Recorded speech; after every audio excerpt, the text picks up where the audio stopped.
माननीय सदस्यों ने अपने विचार व्यक्त किए। जितने सदस्य अपना अभिभाषण कर रहे थे उसमें सब में पुलिस के प्रति, कानून व्यवस्था के प्रति, सरकार की कार्यशैली के प्रति आक्रोश झलक रहा था।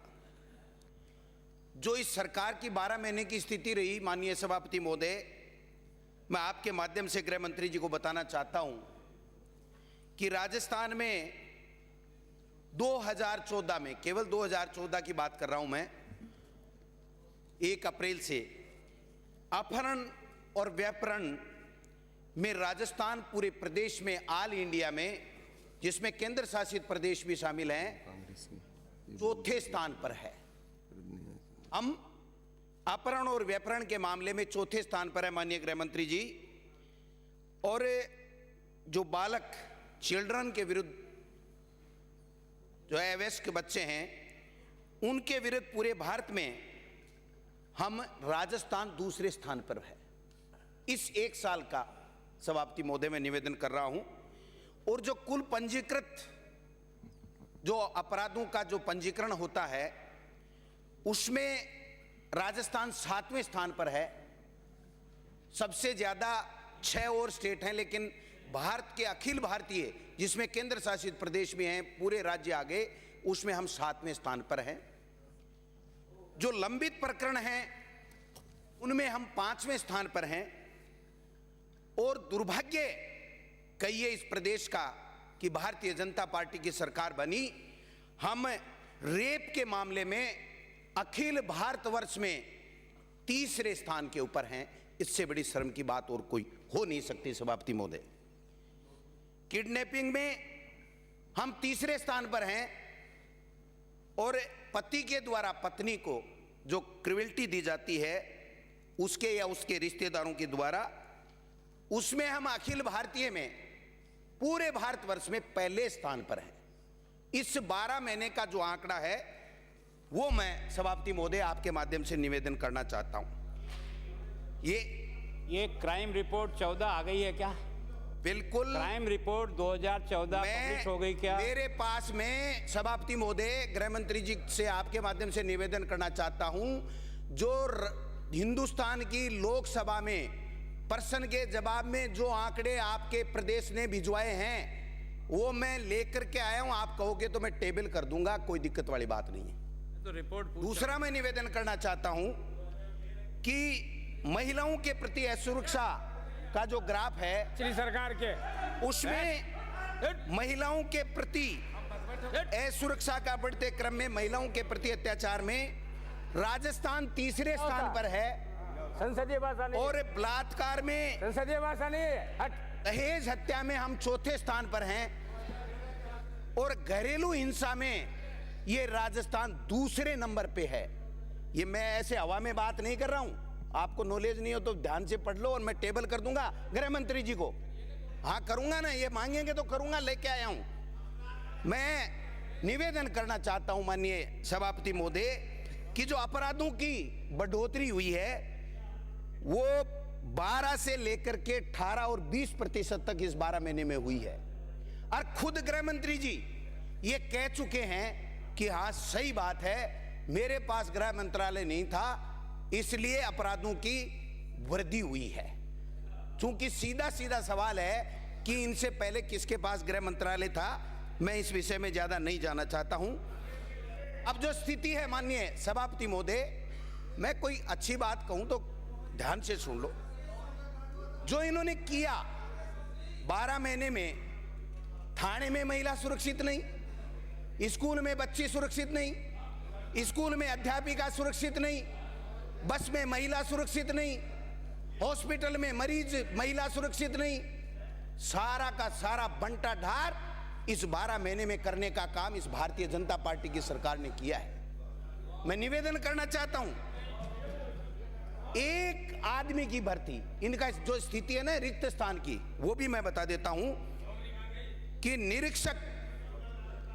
निरीक्षक में अखिल भारतीय में जो हमारा रेशियो है 570 पद रिक्त हैं। पूरे हिंदुस्तान में 5411 हैं जो राजस्थान में पहला नंबर है निरीक्षक के रिक्त स्थानों में। उप निरीक्षकों में हम 5वें स्थान पर हैं। 43,866 में से 2,494 हमारे पास में रिक्त हैं। सहायक उप निरीक्षक में हम तीसरे स्थान पर हैं। पूरे हिंदुस्तान में सबसे ज्यादा वैकेंसी में ऊपर से हमारा नंबर है। और हेड कांस्टेबलों में हम पूरे अखिल भारतीय में तीसरे नंबर पर हैं, 6,514 हैं। और कांस्टेबलों में हम 8वें स्थान पर हैं, 14,617 हमारे रिक्त हैं। एक की भर्ती भी की क्या इन्होंने 12 महीने 1.5 साल में? एक की भर्ती नहीं, एक महिला की भर्ती नहीं, एक कांस्टेबल की भर्ती नहीं, एक थानेदार की भर्ती नहीं। मैं निवेदन करना चाहता हूं, करना धरना कुछ है नहीं। कारागार में जो स्थिति इनकी बन रही है सभापति महोदय, बंदी क्षमता से दुगुने बंदी वहां हैं, लेकिन इन्होंने एक शब्द भी, मैं समझता हूं दोनों बजटों में कोई छोटा मोटा दे दिया हो तो भलाई, कुछ नहीं दिया। झालावाड़ जो माननीय सदन की नेता का खुद का गृह जिला है, 336 की क्षमता है, 532 वहां बैठे हैं बंदी। धौलपुर में जो इनका होम जिला है, 240 के अगेंस्ट में 369 बैठे हैं। 12 में 160 के बजाय 222 बैठे हैं। भरतपुर में 751 के बजाय 831 बैठे हैं। सीकर में 113 की क्षमता में 242 बंदी बैठे हैं। उदयपुर में 597 के बजाय 1088 बैठे हैं। जयपुर में 1173 की क्षमता में 1896 बैठे हैं। लेकिन करना धरना कुछ नहीं, लेना 1 देना 2, 1379-80 के लगभग जेलों में पद खाली पड़े।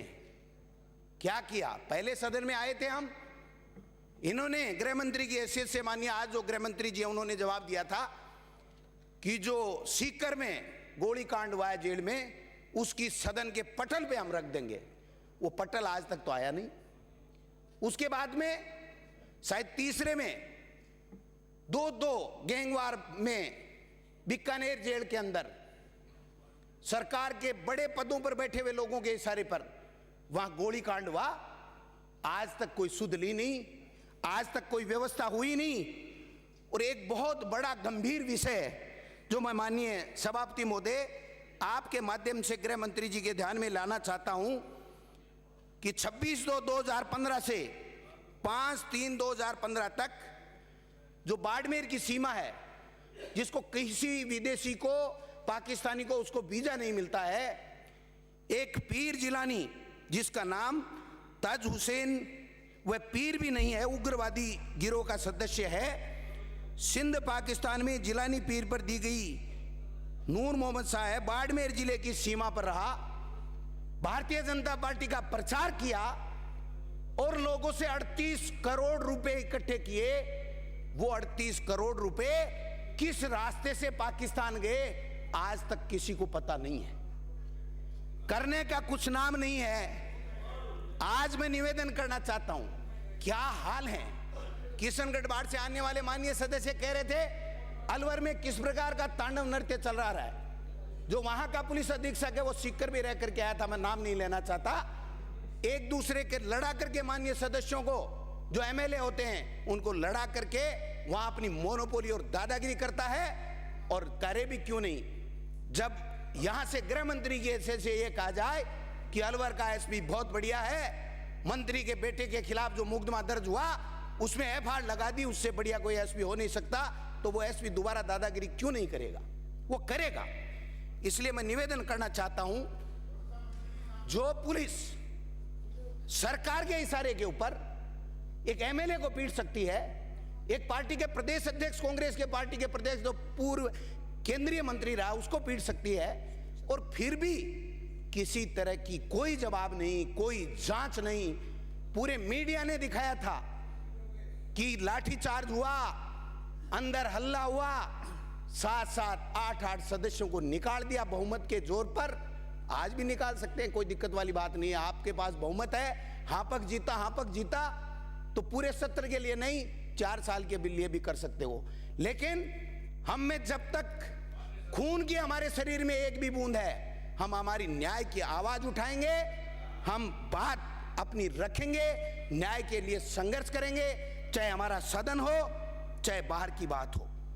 कल परसों सीकर में एक 4-5 लोगों को पकड़ा, भारतीय जनता पार्टी के किसी नेता की हत्या करने आए थे। क्या कर रही है पुलिस? पहले भी आप गृह मंत्री थे माननीय सभापति महोदय, आपके माध्यम से गोपाल फोगाउट की हत्या हुई थी। वो गिरोह बराबर आज एक दूसरे के खून के प्यासा है। आज भी कोई व्यक्ति सीकर में सुरक्षित नहीं है। मैं निवेदन करना चाहता हूं कि इस पुलिस को अलर्ट कीजिए। मैं किसी अधिकारी के खिलाफ कोई बात नहीं करता, लेकिन मैं कहना चाहता हूं कि इस तरह की अंकुश लगाने की हमें आवश्यकता है। ये सरकार का पहला धर्म है। ये हमारे सबके लिए शर्म की बात है। जब फील्ड में गए तो लोगों ने पूछा कि भाई अखबारों में पढ़ा है कि आपके गृह मंत्री को थानेदार से ऊपर ट्रांसफर करने का अधिकार नहीं है क्या? मैंने कहा भाई मुझे तो पता नहीं, हमारे गृह मंत्री जी तो जोरदार हैं।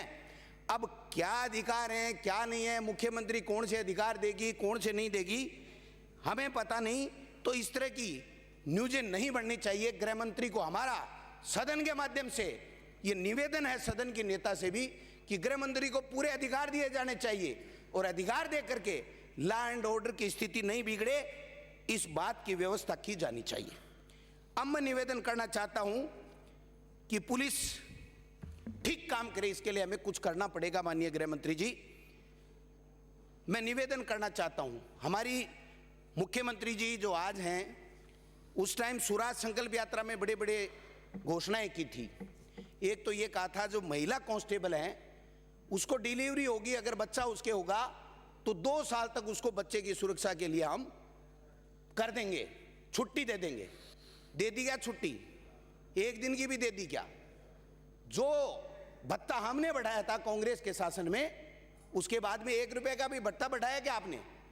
जब मुख्यमंत्री के जो स्टाफ लगता है, आईबी में जो स्टाफ लगता है, उसको तो हार्ड ड्यूटी का 25%, और एक जो अपराधियों को पकड़ने के लिए जाता है, जो गोलियों का शिकार हो जाता है, उसको आप 1% भी भत्ता नहीं दो, उसको छुट्टी मांगे तो छुट्टी नहीं दो। मैं निवेदन करना चाहता हूं, साप्ताहिक अवकाश का अधिकार इस भारत में रहने वाले प्रत्येक नागरिक को है। पुलिस के जवानों को क्यों नहीं मिल सकता? उनको भी मिलना चाहिए।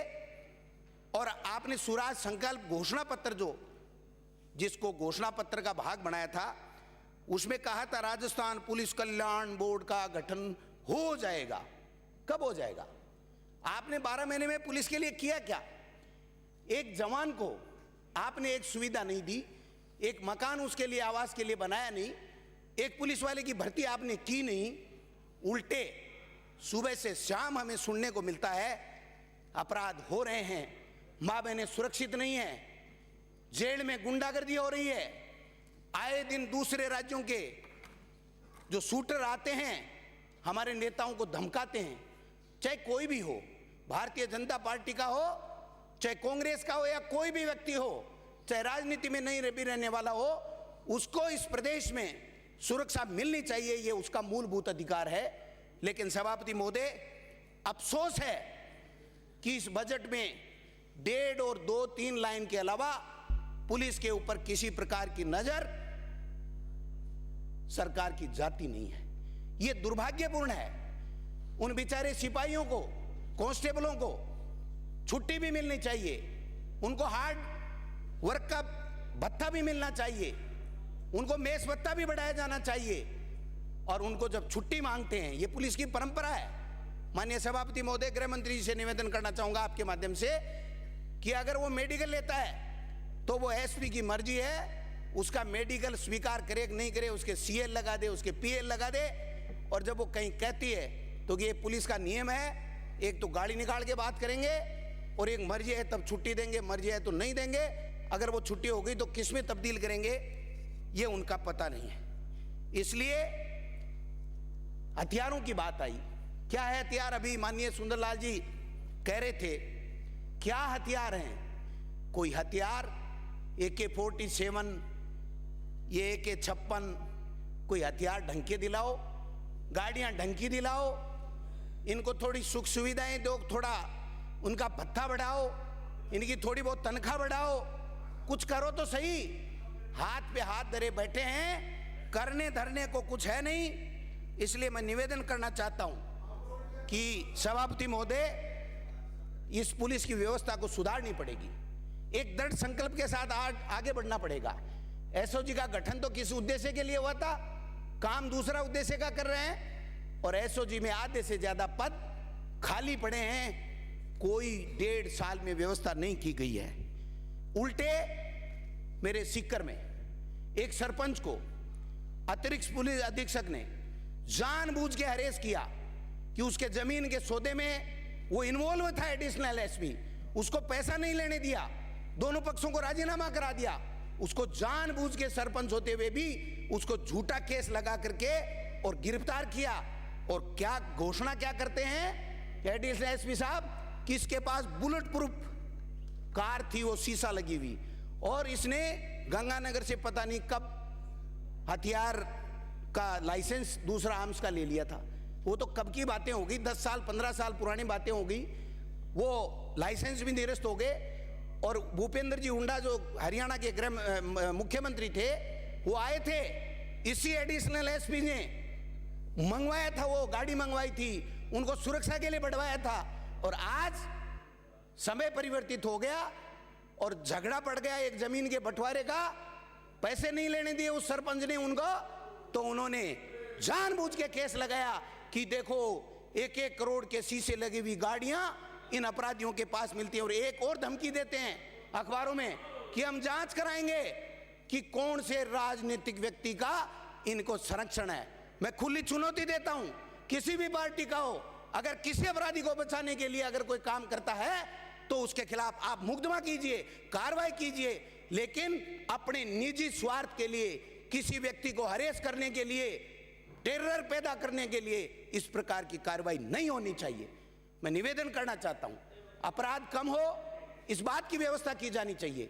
अभी कुछ माननीय सदस्यों ने कहा कि सुरक्षा गार्ड नहीं मिलना चाहिए, किसी ने कहा मिलना चाहिए।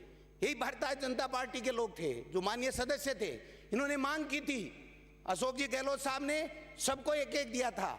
अब आज क्या हुआ सभापति महोदय, एक लाइन में ऑर्डर निरस्त कर दिया, और जो इनके चहेते हैं सरकार के, उनको तो सुरक्षा गार्ड उपलब्ध है, वो उनके घर नाश्ते की प्लेट पकड़ाते हैं और दूसरे बाकी के नहीं है। ये नहीं होना चाहिए। सबके साथ सम्मान व्यवहार करो। आप अगर देओ सबको देओ, नहीं देओ किसी को मत देओ, कोई दिक्कत वाली बात नहीं है। मरेगा जो गलत काम करेगा वो मरेगा, सो मरेगा, अपने आप मरेगा। लेकिन आप कम से कम इस बात की तो व्यवस्था करो। इसलिए मैं आपके माध्यम से सरकार से मांग करता हूं कि माननीय गृह मंत्री जी, जो लाठीचार्ज अकारण पुलिस ने किया, उन दोषी अधिकारियों की जांच कीजिए, उनको चिन्हित कीजिए, उनको आप सजा दिलाइए, तब तो आपका रुतबा बढ़ेगा, हमारा पूरे प्रदेश का मान सम्मान बढ़ेगा कि भाई गलती कोई भी करो, क्योंकि ये समय आते देर नहीं लगेगी। आपका भी समय था जब आप धरने देते थे, हम राज में थे, और आने वाला समय 3.5 साल बाद में हम राज में होंगे, आप धरने दोगे। इसलिए गलत परिपाटी मत डालिए। आप लाठीचार्ज की जांच कराइए, हाउस की कमेटी बनाइए, एक प्रदेश अध्यक्ष को पीट दे, और अगर वो अपना हाथ दिखाए, जो चोट दिखाए, तो यहां संसदीय कार्य मंत्री, मैं कहना चाहूंगा, मजाक बनाए कि कोमल शरीर था, ये शोभा नहीं देता है। मैं निवेदन करना चाहता हूं कि इस बात की आपको समय मिला है, आपका राज है, आप हमसे अच्छा करके जाइए। जाना तो तय है, लेकिन आप हमसे अच्छा करके जाएंगे तो दुनिया आपको याद करेगी। इसलिए सभापति महोदय, मैं निवेदन करना चाहता हूं कि पुलिस का आप मनोबल बढ़ाइए। हम गिराना नहीं चाहते, पुलिस हमारी भी सुरक्षा करती है। क्या भारतीय जनता पार्टी के मेंबरों की या उनको वोट देने वालों की सुरक्षा थोड़ी करती है? हमारी भी करती है, आम जन की करती है, राह चलते की भी करती है, रात को भी करती है, दिन में भी करती है। आप उसका मनोबल बढ़ाइए, आप उसके लिए सुविधाएं दीजिए, उनके भत्ते बढ़ाइए, उनके लिए आवास की सुविधा दीजिए, अच्छे संसाधन दीजिए। एक अगर कोई आदमी ये कहे कि साहब इस मोबाइल से मुझे धमकी मिली, तो 7 दिन तक तो ऐसी व्यवस्था है पुलिस में कि उसकी कॉल डिटेल नहीं आती कि कौन था, क्या नहीं था। इसको तुरंत थोड़ा ठीक किया जाना चाहिए, आधुनिकीकरण इसका किया जाना चाहिए। कि जिस टाइम ये पता लग गया किसी की लड़की को कोई भगा के ले गया, हम कहते हैं साहब इसकी कॉल डिटेल ये आ रही है कि आज तो शनिवार है, कल संडे है, फिर हम परसों भेजेंगे, फिर कंपनी वाले भेजेंगे। इतने में तो पता नहीं उसके साथ में जिस किसी की बहन बेटी है उसके साथ में किस तरह की वारदात हो जाती है। इसलिए सोचना पड़ेगा, समझना पड़ेगा, इस सदन में एक मत बनाना पड़ेगा। और आज भी मैं निवेदन करना चाहता हूं, सरकार के उच्च पदों पर बैठे लोग इस गैंग वार को बढ़ावा देने का काम कर रहे हैं। उनको सोचना चाहिए कि हमें जिम्मेदारी मिली है, जनता ने चुनाव जिता करके सरकार में भेजा है, इसलिए ज्यादा से ज्यादा उनकी जिम्मेदारी बनती है लोगों की सुरक्षा करें, सुविधा प्रदान करें।